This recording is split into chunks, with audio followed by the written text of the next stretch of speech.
Quand les scientifiques ont révélé en 2010 que votre ADN contenait des traces néandertaliennes, ils ont involontairement ouvert une boîte de Pandore théologique. Imaginez-vous un instant en train de contempler votre propre main, sachant que coursent dans vos veines les gènes d'êtres humains qui peignaient déjà des grottes quand vos ancêtres supposés, Adam et Ève, n'étaient même pas encore créés selon la chronologie traditionnelle.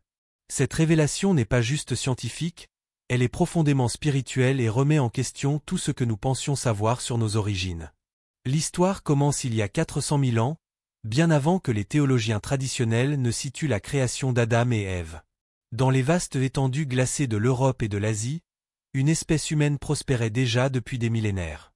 Les Néandertaliens n'étaient pas les brutes primitives que l'on imaginait jadis, mais des êtres sophistiqués qui maîtrisaient le feu, fabriquaient des outils complexes, et surtout, créaient de l'art. Leurs mains traçaient des symboles sur les parois rocheuses, leur cœur ressentait le besoin d'enterrer leurs morts avec des fleurs, leurs esprits contemplaient suffisamment l'au-delà pour développer des rituels funéraires élaborés. L'odeur âcre de la fumée s'échappait de leur foyer, mélangée au parfum terreux des peaux d'animaux qu'ils préparaient avec un soin méticuleux. Dans la pénombre des grottes qu'il habitait, la lueur vacillante des flammes projetait des ombres dansantes sur les parois où ils gravaient leur premier message à l'humanité future. Le froid mordant des glaciations successives avait façonné non seulement leur corps robuste, mais aussi leur ingéniosité remarquable. Ils avaient appris à survivre dans des conditions que nous aurions du mal à imaginer aujourd'hui. Cette découverte bouleverse notre compréhension traditionnelle de la Genèse. Pendant des siècles, l'Église a enseigné qu'Adam et Ève furent les premiers et uniques ancêtres de l'humanité. Mais que faire de ces preuves archéologiques indéniables? Comment réconcilier une chronologie qui place nos premiers parents il y a seulement 6 000 à 10 000 ans avec des fossiles néandertaliens datés de centaines de milliers d'années? Cette question n'est pas qu'académique, elle touche au cœur même de notre identité spirituelle et de notre compréhension du plan divin.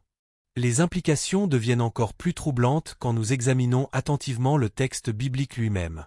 Après avoir tué Abel, Caïn exprime sa crainte d'être tué par d'autres. Quels autres? Si Adam, Ève et leurs enfants constituent toute l'humanité, qui sont ces mystérieux autres que Caïn redoute? Le livre de la Genèse, au chapitre 4, verset 17, mentionne que Caïn bâtit une ville qu'il nomma Enoch. Une ville? Pour qui construit-on une cité si l'on ne compte que quelques membres familiaux comme population mondiale?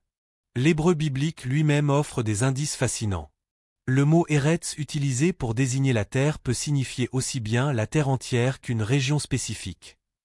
Quand le texte parle du jardin d'Éden à l'Orient, il suggère une localisation géographique précise plutôt qu'un cadre cosmique global.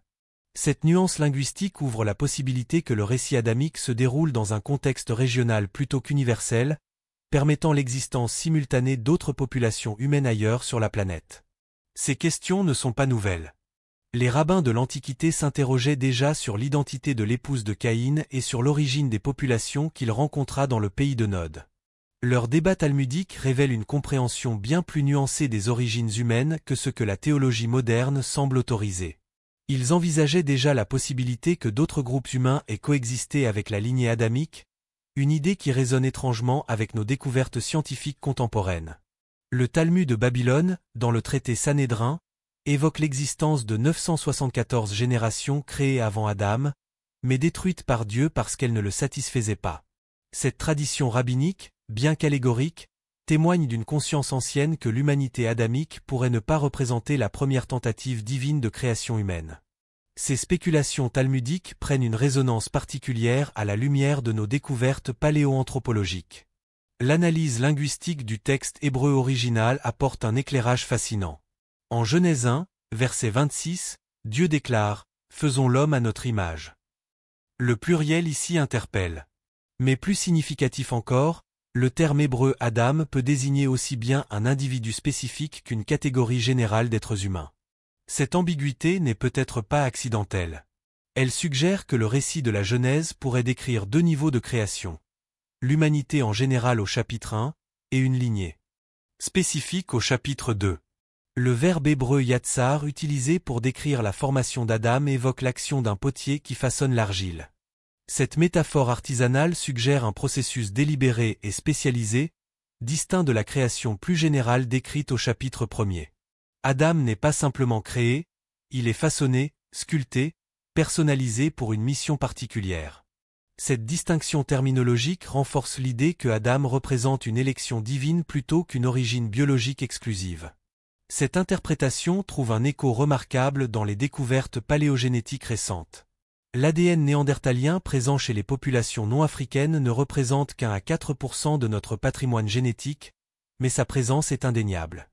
Elle témoigne d'interactions, d'échanges, et même d'union entre nos ancêtres Homo sapiens et les populations néandertaliennes qu'ils ont rencontrées lors de leur migration hors d'Afrique, il y a environ 50 000 à 60 000 ans. Ces données génétiques racontent une histoire d'une complexité saisissante. Nos ancêtres n'ont pas simplement remplacé les néandertaliens, ils se sont mélangés à eux. Les analyses génétiques révèlent au moins 3 vagues d'hybridation distinctes, suggérant des contacts répétés et prolongés entre les deux populations. Ces rencontres ne furent pas des accidents isolés, mais des processus d'intégration qui s'étalèrent sur des millénaires. La génétique moderne révèle également que certaines populations actuelles portent des traces de croisement plus récents avec les néandertaliens.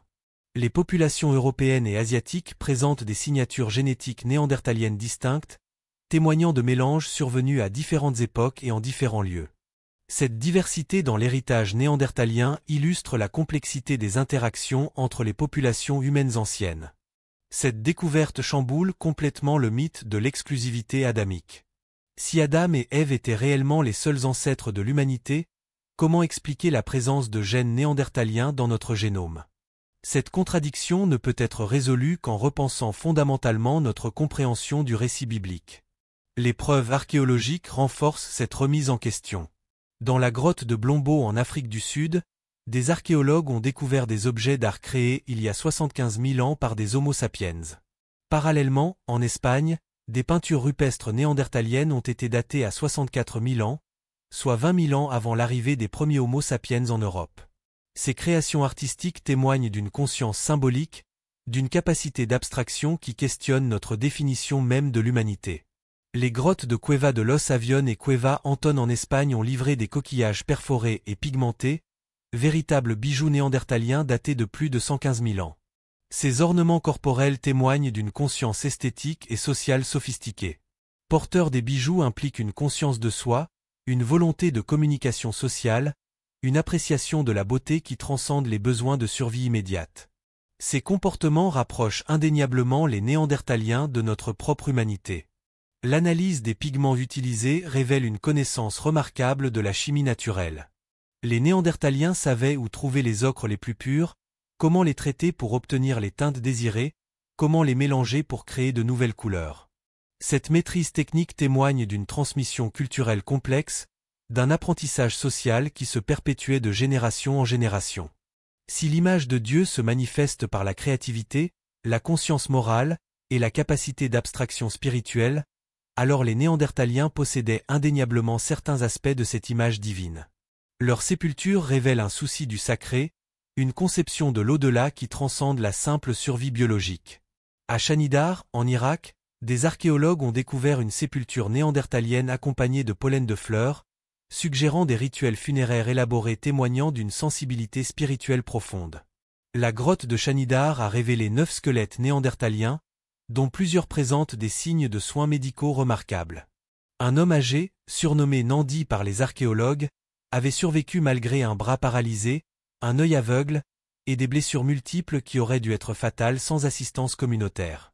Cette solidarité va bien au-delà de l'instinct de survie, elle révèle une dimension morale, une éthique du soin qui caractérise l'humanité authentique. L'inhumation de Shanidar IV reste l'une des découvertes les plus émouvantes de l'archéologie préhistorique. Le corps était accompagné de pollen de 8 espèces florales différentes: achillée millefeuille, centaurée, rose trémière, ephedra, muscari, et autres fleurs aux propriétés médicinales. Reconnue. Cette sélection n'était pas aléatoire. Elle témoigne d'une connaissance botanique approfondie et d'une symbolique funéraire sophistiquée qui rapproche étonnamment ces rites néandertaliens de nos propres traditions d'inhumation. Cette spiritualité néandertalienne remet en question des siècles d'interprétation théologique. Si seuls les descendants d'Adam et Ève portent l'image divine, comment expliquer ces manifestations spirituelles chez les néandertaliens? Soit notre compréhension de l'image de Dieu est trop restrictive, soit notre interprétation du récit adamique doit être révisée. La seconde option semble plus cohérente avec l'ensemble des données disponibles. Les textes bibliques eux-mêmes offrent des indices pour cette réinterprétation. Le récit de la Genèse distingue clairement entre la création de l'humanité au chapitre 1 et la formation spécifique d'Adam au chapitre 2. Cette distinction n'est pas anecdotique. Elle suggère que Adam et Ève représentent une élection divine plutôt qu'une origine biologique exclusive. Ils seraient les premiers d'une lignée choisie pour porter une révélation particulière, sans pour autant être les géniteurs uniques de toute l'espèce humaine. Le terme hébreu néphesh utilisé pour décrire l'âme d'Adam apparaît également dans d'autres contextes bibliques pour désigner la vie animale. Cette polyvalence terminologique suggère que la distinction entre humanité spirituelle et animalité n'est pas aussi tranchée que nos catégories modernes le supposent. L'âme d'Adam pourrait représenter une intensification, une révélation de capacités spirituelles déjà présentes dans la création, plutôt qu'une création ex nihilo de la spiritualité. Cette interprétation élective trouve des parallèles nombreux dans l'Écriture. Dieu choisit Noé parmi une humanité existante, Abraham parmi les nations, Israël parmi les peuples. Le principe de l'élection divine ne nécessite pas l'exclusivité biologique. Adam et Ève auraient ainsi été choisis pour inaugurer une relation spéciale avec le Créateur, établissant un modèle de communion divine destiné à s'étendre progressivement à l'ensemble de l'humanité. L'histoire de Caïn illustre parfaitement cette coexistence entre la lignée élue et les autres populations humaines. Après son fratricide, Caïn reçoit de Dieu un signe protecteur pour éviter d'être tué par ceux qu'il rencontrera. Cette protection divine implique que Dieu reconnaît et protège Caïn même parmi des populations non adamiques, suggérant que son souci providence s'étend au-delà de la lignée spécifiquement élue. La descendance de Caïn développe rapidement des innovations technologiques remarquables. Tubal-Caïn devient forgeron, Jubal invente les instruments de musique, Yabal inaugure l'élevage nomade. Cette explosion créative suggère des échanges culturels avec d'autres populations humaines déjà établies, possédant leurs propres traditions techniques et artistiques. L'innovation ne surgit pas du néant, elle résulte de synthèses créatives entre traditions différentes. Les découvertes génétiques modernes révèlent que cette extension s'est réalisée de manière plus complexe et plus ancienne que prévu. Les gènes néandertaliens présents dans notre ADN témoignent d'une unification progressive de l'humanité, processus qui s'est étalé sur des dizaines de milliers d'années. Cette unification ne s'est pas faite par remplacement brutal, mais par intégration graduelle, reflétant peut-être un dessein divin plus subtil et plus inclusif que nous l'avions imaginé. L'analyse des gènes néandertaliens fonctionnels révèle leur contribution continue à notre physiologie moderne. Les variants génétiques hérités des néandertaliens influencent notre système immunitaire, notre métabolisme des lipides, notre pigmentation cutanée, et même certains aspects de notre morphologie crânienne. Ces gènes ne sont pas des reliques inertes, ils participent activement à notre adaptation environnementale contemporaine. Certains gènes néandertaliens confèrent une résistance accrue aux infections virales, suggérant que nos ancêtres ont hérité d'un système immunitaire déjà aguerri par des millénaires d'exposition aux pathogènes eurasiatiques. D'autres variants influencent notre capacité à métaboliser certains aliments, à résister au froid, à guérir des blessures. Ces adaptations témoignent de l'intelligence évolutive néandertalienne, de leur capacité à développer des solutions biologiques aux défis environnementaux. L'extinction apparente des Néandertaliens il y a environ 40 000 ans masque en réalité une absorption génétique et culturelle. Ils n'ont pas disparu, ils se sont fondus dans l'humanité moderne. Cette continuité biologique et culturelle suggère que la distinction entre nous et eux était moins marquée que nous le pensions. Les Néandertaliens faisaient partie intégrante de l'histoire humaine, et par extension, de l'histoire du salut. L'étude des dernières populations néandertaliennes révèle des stratégies de survie remarquables. Confrontés à la compétition croissante avec Homo sapiens et au changement climatique, ils développèrent des innovations technologiques sophistiquées. Leurs derniers outils montrent une complexité accrue, témoignant d'une capacité d'adaptation qui contredit l'image de stagnation souvent associée à leur extinction. Les sites archéologiques de Gibraltar révèlent des Néandertaliens exploitant les ressources marines avec une expertise remarquable. Ils plongeaient pour récolter des coquillages, chasser les phoques, pêcher les poissons côtiers. Cette adaptation maritime témoigne d'une flexibilité comportementale qui démystifie l'image de chasseurs terrestres exclusifs souvent associés aux Néandertaliens. Cette perspective transforme notre compréhension de l'universalité du message biblique. Si les Néandertaliens portaient déjà certains aspects de l'image divine, alors la révélation adamique ne créait pas l'humanité spirituelle, elle la révélait et l'orientait. Le Jardin d'Éden devient ainsi non pas le lieu de création de l'humanité, mais l'espace de révélation du dessein divin pour elle. Adam et Ève incarnent non pas l'origine biologique, mais le commencement spirituel d'une relation renouvelée entre Dieu et sa création. Les implications théologiques de cette réinterprétation sont considérables. Elle réconcilie foi et science sans sacrifier ni l'autorité scripturaire ni l'intégrité scientifique. Elle enrichit notre compréhension de la providence divine en révélant un plan qui intègre l'évolution biologique dans le dessein spirituel. Elle élargit notre conception de l'image de Dieu en reconnaissant sa présence potentielle chez tous les représentants de l'humanité ancienne. La théologie de la création prend une dimension plus riche quand elle intègre la diversité de l'humanité ancienne. Au lieu d'un acte créateur unique et définitif, elle révèle un processus créateur patient qui respecte la temporalité naturelle tout en orientant l'histoire vers ses fins spirituelles. Cette approche processuelle de la création résonne avec la sensibilité écologique contemporaine et offre une alternative aux oppositions stériles entre créationnisme et évolutionnisme. Les Néandertaliens développaient des technologies sophistiquées, adaptées à leur environnement glaciaire. Leurs outils de pierre révèlent une maîtrise technique remarquable, avec des techniques de taille qui témoignent d'une transmission culturelle complexe. La technique Levallois, qu'ils perfectionnèrent, permettait de produire des éclats aux formes prédéterminées, témoignant d'une capacité de planification et d'anticipation qui distingue l'intelligence humaine de l'adaptation instinctive. Ils maîtrisaient le feu non seulement pour se chauffer et cuire leurs aliments, mais aussi pour durcir leurs outils et modifier leur environnement. Les foyers néandertaliens révèlent une organisation sociale complexe, espaces de cuisson, zones de taille des outils, aires de repos soigneusement délimitées. Cette manipulation consciente de leur milieu révèle une intelligence pratique et une capacité de planification qui les rapproche indéniablement de nous. L'analyse des résidus alimentaires sur leurs outils révèle une diète surprenamment diversifiée. Contrairement à l'image de chasseurs exclusifs de grands mammifères, les Néandertaliens consommaient poissons, oiseaux, mollusques, végétaux, tubercules, et même des aliments cuits complexes nécessitant une préparation élaborée. Cette diversité alimentaire témoigne d'une connaissance écologique approfondie et d'une capacité d'adaptation remarquable. Leur pharmacopée naturelle était sophistiquée. L'analyse de tartres dentaires néandertaliens a révélé des traces de plantes médicinales, camomille, achille et millefeuille, écorce de peuplier contenant de l'acide salicylique, précurseur de l'aspirine. Ces découvertes suggèrent une connaissance des propriétés thérapeutiques des plantes qui impliquent observation, expérimentation, et transmission culturelle sur de longues périodes. Leur organisation sociale était également complexe. Les sites archéologiques révèlent des preuves de solidarité communautaire, soins aux blessés, partage de la nourriture, cohabitation intergénérationnelle. À Shanidar, les restes d'un homme néandertalien paralysé du bras droit et aveugle d'un œil témoignent qu'il a vécu bien au-delà de ce que sa condition aurait permis sans assistance communautaire.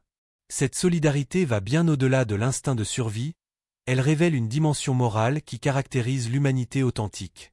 L'étude des traumatismes osseux néandertaliens révèle des patterns de blessures similaires à ceux des cavaliers de rodéo modernes, suggérant une chasse rapprochée extrêmement dangereuse de grands mammifères.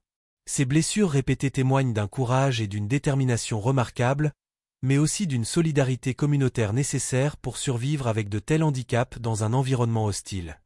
L'art néandertalien, longtemps nié ou minimisé, s'avère plus ancien et plus sophistiqué que l'art des premiers Homo sapiens européens. Les peintures de la Pasiga, Maltraviso et Ardal en Espagne ne sont pas de simples barbouges. Elles révèlent une symbolisation consciente, une volonté de communication qui transcende l'immédiateté pratique. Ces créations artistiques témoignent d'une capacité d'abstraction, d'une recherche de sens qui caractérise l'humanité spirituelle. L'analyse spectroscopique des pigments révèle des mélanges complexes d'ocre, de charbon et de liant organique, témoignant d'une véritable technologie artistique. Les Néandertaliens ne se contentaient pas d'appliquer des couleurs brutes, ils préparaient leurs pigments avec un soin qui évoque les ateliers d'artistes contemporains. Cette sophistication technique révèle une esthétique consciente qui transcende la simple décoration. Les motifs géométriques récurrents dans l'art néandertalien suggèrent un langage symbolique codifié. Lignes parallèles, échelles, points alignés apparaissent dans des sites différents, suggérant une transmission culturelle de conventions symboliques. Cette standardisation artistique implique une communication sociale complexe et une mémoire collective sophistiquée. Leurs pratiques funéraires révèlent peut-être l'aspect le plus troublant de leur humanité. L'inhumation intentionnelle, souvent accompagnée d'objets ou de nourriture, suggère une conception de la continuité post-mortem. Cette croyance en une forme de survie après la mort rapproche les Néandertaliens des préoccupations spirituelles universelles de l'humanité.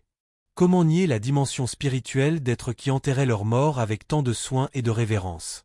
L'analyse taphonomique des sépultures néandertaliennes révèle des détails émouvants. Certains corps étaient placés en position fétale, d'autres étendus avec soin, quelques-uns accompagnés d'outils ou d'ornements personnels. Ces variations suggèrent des traditions funéraires diversifiées, adaptées peut-être au statut social, à l'âge ou aux circonstances du décès. Cette différenciation rituelle témoigne d'une complexité sociale qui dépasse largement l'organisation clanique primitive. La génétique révèle que l'héritage néandertalien influence encore aujourd'hui notre physiologie.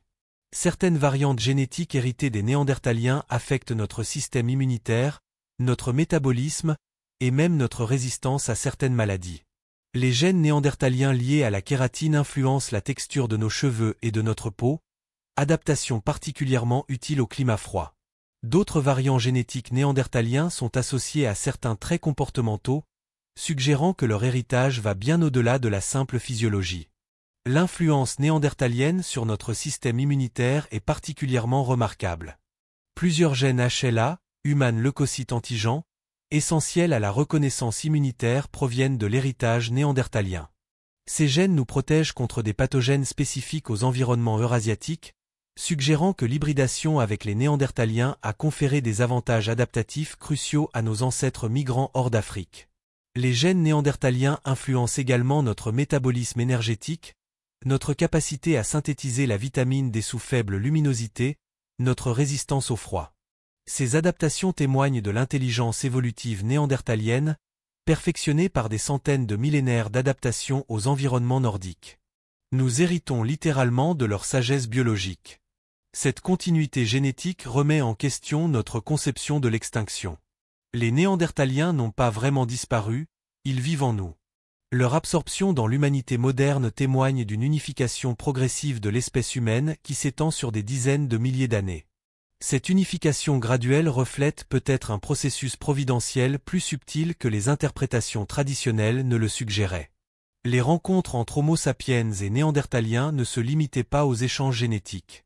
Les preuves archéologiques révèlent des transferts technologiques et culturels bidirectionnels. Certaines innovations attribuées aux premiers Homo sapiens européens montrent des influences néandertaliennes évidentes, tandis que des sites néandertaliens tardifs révèlent l'adoption de techniques sapiens. Ces échanges témoignent d'interactions complexes qui dépassent la simple coexistence ou la compétition brutale. L'industrie châtelperronienne, longtemps attribuée aux premiers Homo sapiens européens, présente en réalité des caractéristiques mixtes suggérant des influences réciproques entre les deux populations. Certains outils combinent des techniques de taille néandertalienne avec des innovations sapiens, témoignant d'un véritable métissage culturel qui accompagnait l'hybridation génétique. Disparition progressive des populations néandertaliennes distinctes résulte probablement d'une combinaison de facteurs. Changement climatique, compétition pour les ressources, maladies et absorption génétique. Mais cette disparition ne fut pas un génocide programmé, plutôt une intégration progressive dans une humanité en expansion. Les dernières populations néandertaliennes, isolées dans des refuges comme Gibraltar ou les Balkans, maintinrent leur tradition culturelle jusqu'à il y a environ 28 000 ans, témoignant de leur adaptabilité et de leur résistance. L'analyse isotopique des derniers néandertaliens révèle des stratégies de survie désespérées mais ingénieuses. Confrontés à la raréfaction de leurs proies traditionnelles, ils diversifièrent leur alimentation, exploitèrent des niches écologiques marginales, développèrent des outils plus efficaces pour maximiser leurs ressources. Cette créativité adaptative témoigne d'une intelligence pragmatique qui mérite le respect plutôt que la condescendance. Cette histoire complexe enrichit notre compréhension du dessein divin. Au lieu d'une création instantanée et définitive, elle révèle un processus d'unification progressive de l'humanité sous la providence divine. Les Néandertaliens n'étaient pas des ratés évolutifs, mais des participants à part entière de l'histoire humaine. Leur contribution génétique, culturelle et spirituelle enrichit notre humanité commune. L'étude comparative des génomes anciens révèle que l'hybridation entre populations humaines était la norme plutôt que l'exception dans l'histoire de notre espèce.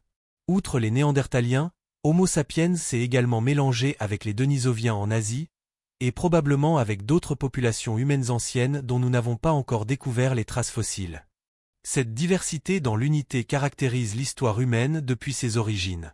L'interprétation traditionnelle d'Adam et Ève comme ancêtres biologiques exclusifs ne résiste pas à l'examen scientifique moderne.